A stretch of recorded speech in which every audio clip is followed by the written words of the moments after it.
Alright,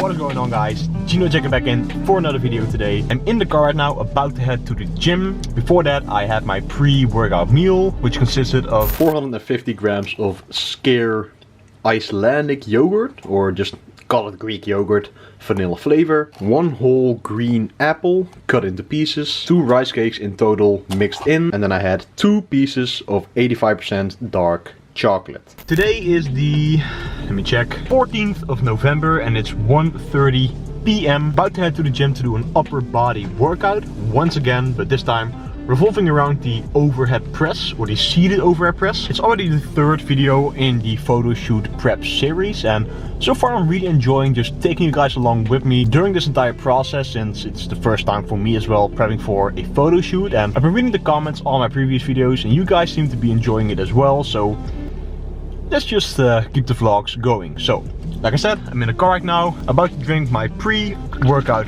drink right here, get ready for the workout, crush it, and take you guys along with me.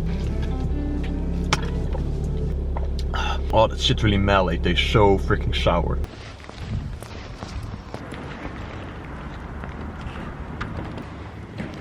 Alright, so when this voice over, I want to go over training volume. Now when it comes to training volume, I'm going to be looking at 2 different things that make up the amount of training volume that you have.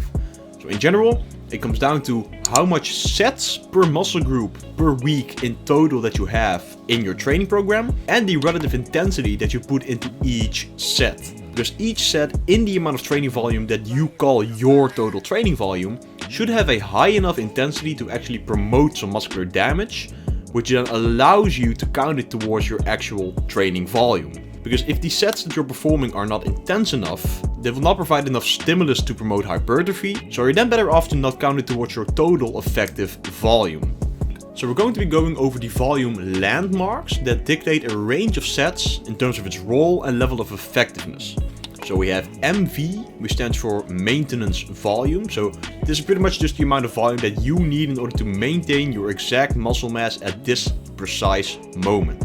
Now this is a very low amount of volume, and this is actually a very good point for a lot of people that might be struggling with injuries at the moment.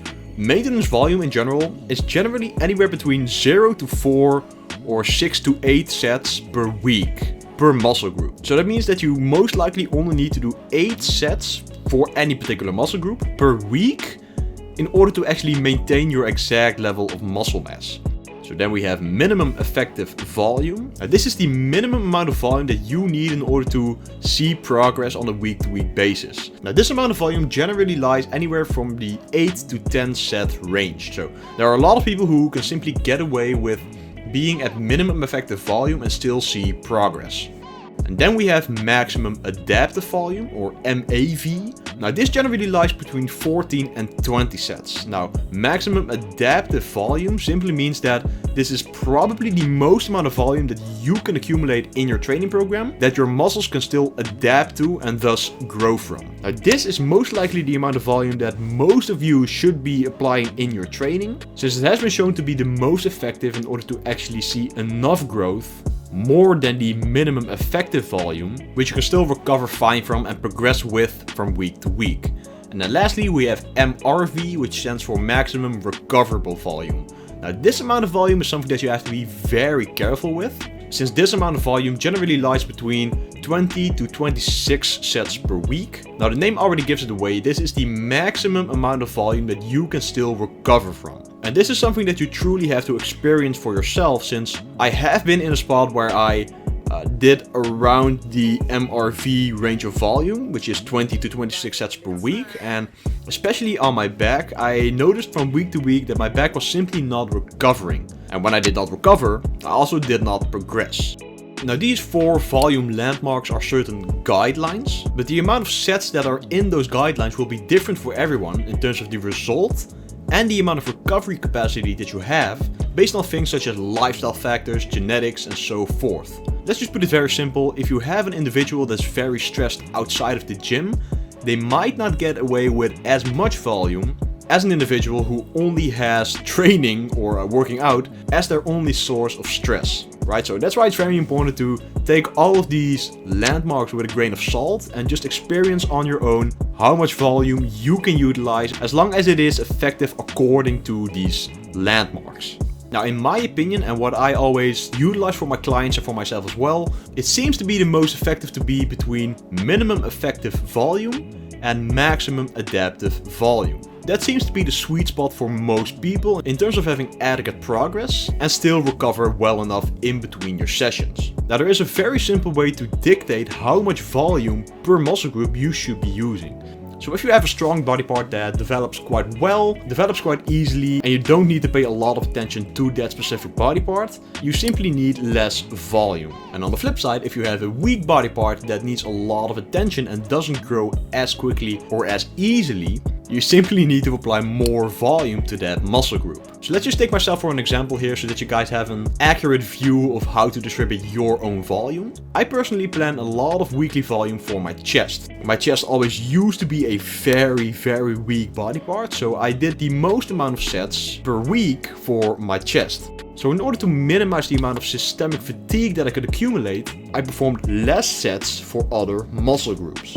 Right, you can't put every single muscle group at your maximum adaptive volume, which simply means that you're doing the most amount of sets for pretty much every muscle group, since you'll notice straight away that it's just way too taxing for your body, way too taxing for your nervous system. It will build up a lot of systemic fatigue and you will need to deload every 3 to 4 weeks because you're grinding yourself into the floor. You need to have an accurate view of what your specific weak body parts are and what your strong body parts are, and then plan your volume accordingly to your specific or personal goals. So the sweet spot is between around 10 to 20 sets per week. So for my chest training, I have around 20 sets per week. Now keep in mind, there's also maximum recoverable volume, which goes up to 26 sets per week. So I play around with the amount of sets that I can perform up to maximum recoverable volume, and just simply feel how I'm recovering, how I'm feeling, how I can progress from week to week in terms of the exercises that I have for my chest training, and then I adjust accordingly. It's all an adjustment game, guys. You now know the amount of sets that you need to perform in order to see minimum effective progress,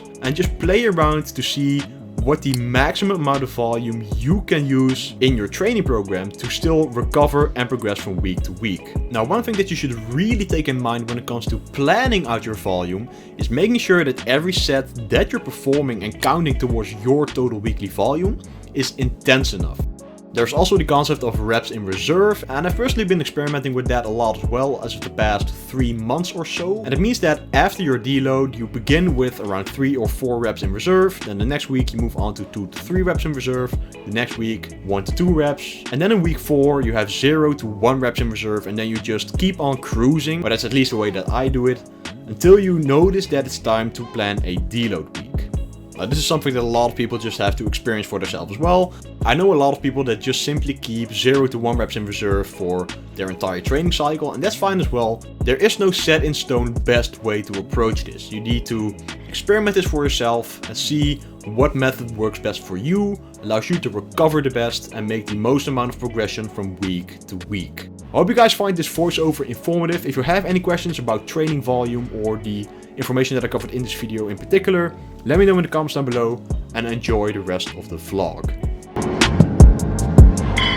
Alright, what is going on, guys? It is the next day. Surprisingly low weighing today of 88.1 kilograms, so that's already 0.2 kilograms down in a matter of 3 or 4 days, something like that. And it is quite visible on the physique as well, and especially now, the past couple of days I've been leaning out a lot faster.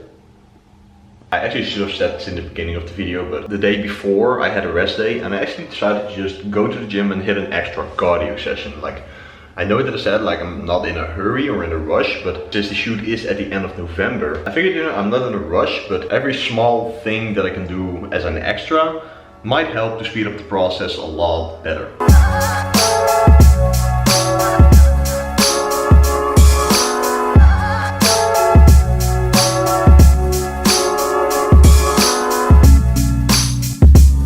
Breakfast has been served. So this is how my usual breakfast looks before, very aesthetic, and this is how it looks after.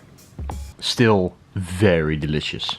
So I'm going to be eating my breakfast right now, read a couple of pages of a book that I'm currently reading, Think and Grow Rich, and then do some work on the computer. So while I mentioned in the last 2 videos that my workouts were going very well and that I was full of energy and so forth, today has proven the exact opposite. But anyway, that's all part of the game as well. I'm in a deficit, I'm getting leaner, so some days and some workouts will be crappy. That's just something that you have to accept, move on from, and keep your eyes forward. So anyway, on the topic of training volume, I figured there are a lot of people that might be thinking, why not just train hard? Why not just go into the gym, chase progressive overload, do a lot of sets for your muscle groups and just simply leave it at that? Now, like I mentioned, you need to take these volume landmarks with a little bit of a grain of salt. And that means that while there are certain guidelines in terms of like the amount of sets that you need in order to see maintenance, effective volume, adaptive volume, what your maximum recoverable volume is and so forth, these are different for everyone, and chasing a certain amount of sets might not be the best option for everyone.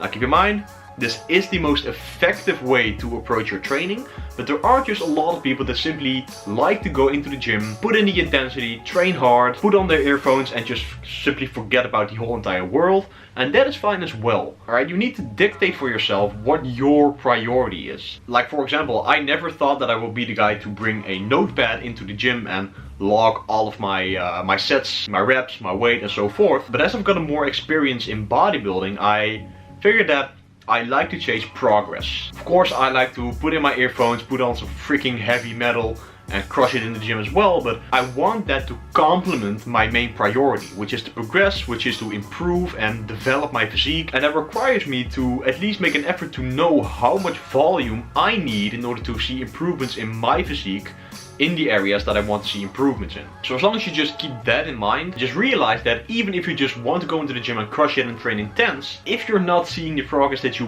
want to see, maybe it would be a smart idea to keep track of the amount of volume that you're using in your training. So take all of the information that you have in this video, try it out for yourself and see on what amount of volume you can progress and recover the best. So that's it for this video, guys. I sincerely hope you all enjoyed. If you did, please be sure to smash the like button because it truly helps out the channel grow.